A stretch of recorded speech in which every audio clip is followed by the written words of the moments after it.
Bonjour. Continuons notre série de vidéos relatives à l'obtention de la nationalité belge et plus précisément l'examen détaillé des conditions de base qui doivent toujours être remplies pour introduire une déclaration de nationalité.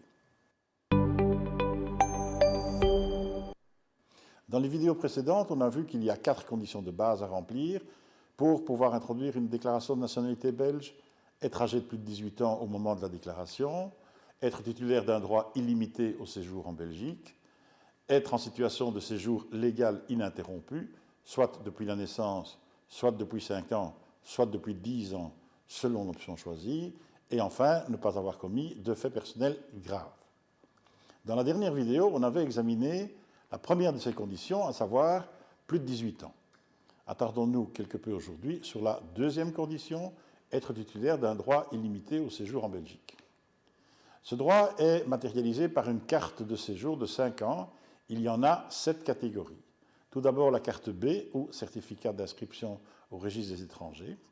Attention, il existe aussi une carte A qui ressemble très fort et qui s'appelle aussi certificat d'inscription au registre des étrangers. Mais cette carte-là fait la preuve d'un séjour temporaire, au contraire de la carte B, celle qui nous intéresse ici, dont la durée normale de validité est de 5 ans.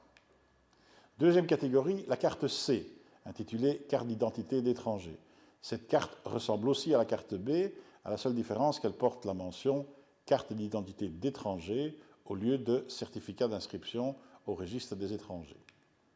Troisième type de carte, la carte D, accordée à certains étrangers qui disposent du statut de résident de longue durée dans l'Union européenne.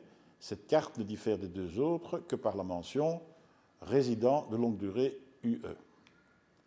Peuvent également introduire une déclaration de nationalité, pour autant que les autres conditions soient remplies évidemment, les ressortissants d'un État membre de l'Union européenne établi en Belgique et titulaires d'une carte E ou d'une carte E+, ou encore de leur équivalent papier, les annexes 8 et 8 bis.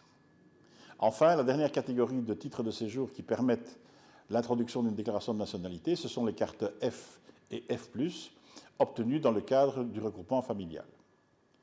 Pour prouver que vous disposez bien d'un droit illimité au séjour, il suffira donc d'inclure dans votre dossier une copie recto verso certifiée conforme par votre administration communale de votre carte de séjour, qui devra obligatoirement correspondre à l'une de celles que nous venons de passer en revue.